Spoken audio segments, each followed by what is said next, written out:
이거를 왜 레시피에서 아무도 알려주지 않는지 난 너무 이해가 안 돼요. 이렇게 안 하는 레시피가 너무 많아요. 이거는 절대 그러지 마세요.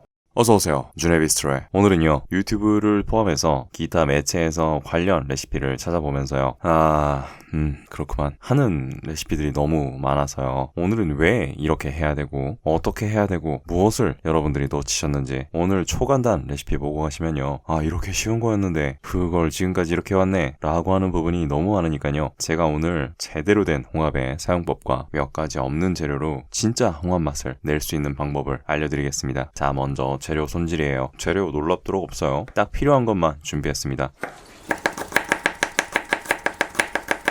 오늘은 진짜 홍합 본연의 맛을 살린 레시피니까요, 기타 재료 하나도 필요 없습니다. 자, 마늘은 이렇게 편으로 썰다가 다져서 하는 방법이 있겠지만 양파 찹 하실 때처럼 저같이 한번 볼게요.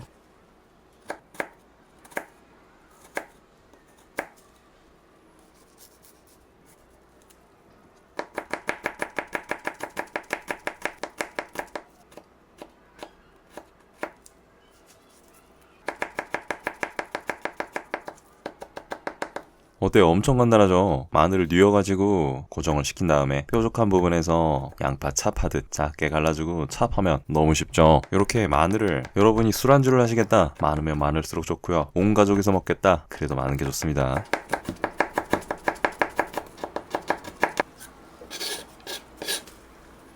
자, 청양고추인데요, 역시 가족이서 먹을 거면은 대파나 쪽파로 먹기 직전에 마지막 피니쉬에 넣어주시는 게 좋고요, 술안주를 하시겠다, 이렇게 청양고추를 쓰시면 너무 좋겠죠. 청양고추 쓰실 때 꼭 씨 같이 넣으시는 분 계신데 국물을 필터링 할 거 아니시면은 씨는 꼭 빼주시는 게 좋습니다. 드시는 분들도 생각을 해야겠죠. 씨에는 또 특유의 풋내가 또 있어서요, 씨는 제거하고 진행해 주시는 게 좋습니다.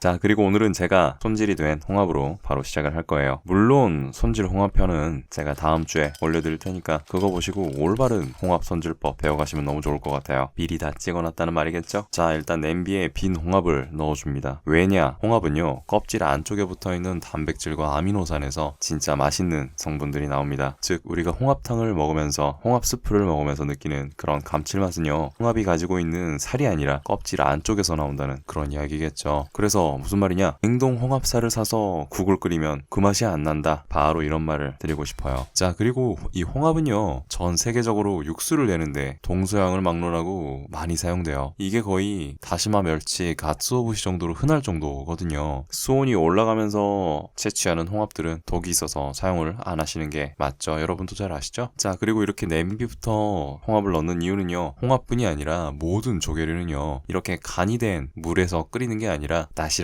하죠. 이렇게 간이 된 물에서 끓이는 게 아니라 찬 물에서부터 끓이는 게 이 폐류들이 맛이 좀 더 고르게 배어난다고 해요. 즉슨 맛을 낸 다시 국물에서부터 삶아버리면은 이 조개류들이 삼투압 때문에 조개살에서 국물을 쭉쭉 뿜어가지고 질도 맛이 없어질 뿐더러 금세 쪼그라들어가지고 질기고 비리고 이러겠죠. 그러니까 이렇게 냄비에서 물을 넣고 시작을 하겠다 잊지 마세요. 자, 그리고 이렇게 홍합의 특유의 레어한 냄새를 제거하기 위해서 청주를 좀 섞어서 진행을 할게요. 물과 청주는 4대1로 진행을 해주세요. 소주 한번 해보세요. 괜찮습니다.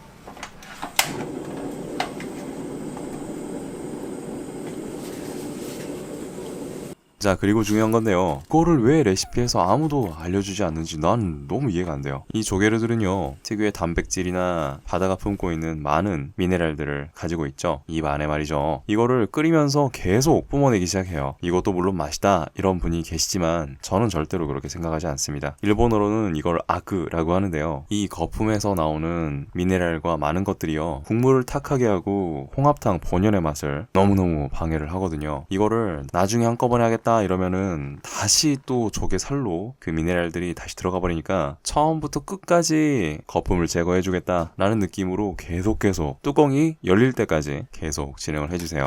자, 그리고 거품을 뜨다가 골고루 애들이 입을 벌리었다 할 때 바로 홍합들을 따로 건져주세요. 이것도 굉장히 중요한 요소인데 이렇게 안 하는 레시피가 너무 많아요. 이거는 절대 그러지 마세요. 홍합이 계속 히팅된다 그러면 홍합에서 계속 육즙이 빠져나간다는 의미거든요. 절대 기존처럼 하지 마시고 이때 홍합을 싹 빼주세요, 따로.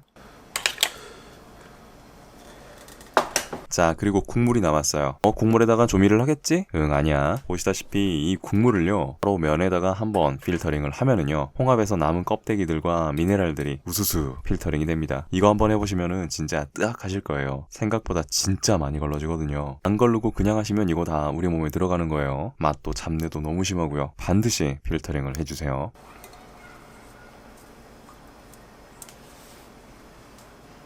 여기에서 조미를 하는 겁니다. 잊지 마세요. 홍합 넣은 상태로 조미하면은 여러분 안 그래도 손도 느리신데 홍합 육즙 다 빠지고 질겨지고 맛없어지고 비린내 나고 난리 나니까 꼭 이렇게 하세요. 자, 간은 너무나 단순합니다. 소금 간 할 필요 없어요. 홍합이 애초에 가지고 있는 염분을 다 뿜어냈으니까요. 소금 간 따로 하지 마시고요. 저는 오늘 정직하게 맛내기 여러분께 보여드릴게요. 자, 다진 마늘 먼저 넣고 마늘향 뽑아내고요. 고추 넣어가지고 매운맛 쪽 뽑고 고추 일부는 빼서 그냥 버려주세요. 왜 나머진 남겨놨어요? 라고 물어보시는데 색이 이뻐서 남겨놓는 거예요. 온 가족이 먹으실 때는 육수 마지막 단계에서 불을 끄고 잘린 파를 와르르 집어넣고 드시면은 오케이입니다.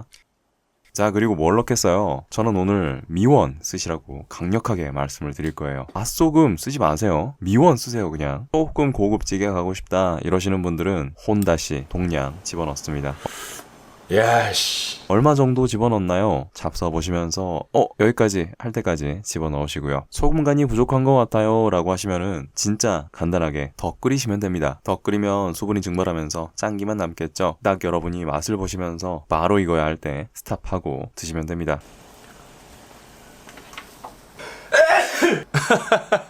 자, 플레이팅은 이렇게 해요. 아까 빼놓은 홍합들을 그릇에 옮겨놓고요. 그 위에 아까 만들었던 습들을 얹어내는 식으로 진행을 하겠습니다. 한꺼번에 놓고 팍 끓여버리면은 그냥 여러분 홍합 버리는 거예요.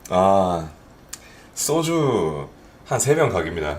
오늘 소주 한 3병 쌉가는. 꼭 이렇게 진행을 하셨으면 좋겠습니다. 자, 여기에 쪽파가 있으면 너무 좋을 것 같은데 저는 오늘 진짜 홍합 맛만 살리려고 최소한의 재료로만 진행을 했어요. 요걸 그대로 소주 한 잔 딱 걸치고 저거 딱 들이키면은 그냥 그쵸? 아시죠 여러분? 이거 진짜 맛있으니까 소주 땡기시는 분들 꼭 한번 해보셨으면 좋겠습니다. 홍합의 제대로 된 손질편 다음 주에 올려드릴 테니까요. 일단은 소주를 안 먹었는데 취해. 야, 레전드입니다. 이것도 이렇게 고추랑 마늘 해가지고 국물을. 오늘은 홍합을 왜 이렇게 하고 어떻게 하고 왜 다른 레시피가 잘못되었는지 설명을 드렸어요. 어떠세요? 조개류를 핸들링할 수 있는 약간의 자신감이 붙으셨나요? 나름대로 비슷한 방식으로 진행하면요, 무궁무진한 방법으로 응용을 하실 수 있으니까 오늘 레시피 그리고 준수 비스트로 구독 알람 하시고 댓글까지 서비스로 예쁜 집게가 뭐더라? 소녀 식탁에서 기다릴게요. 더보기 남겨놨어요. 자, 날이 추워졌는데 따끈한 습 드시면서 소주 한 잔 탁 털고 그죠? 행복한 시간 보내셨으면 좋겠습니다. 다음 주는요, 제가 이사 준비 때문에요 정신이 없을 것 같지만 그래도 예쁘게 홍합을 손질하는 법, 올바르게 홍합을 손질하는 법 올려드릴 테니까요, 꼭 필견 부탁드릴게요. 자, 가게문 슬슬 정리해보겠습니다. 멀리 안 나갈게요. 감사합니다. 준수 비스트로였어요. 다음에 또 만나요. 와.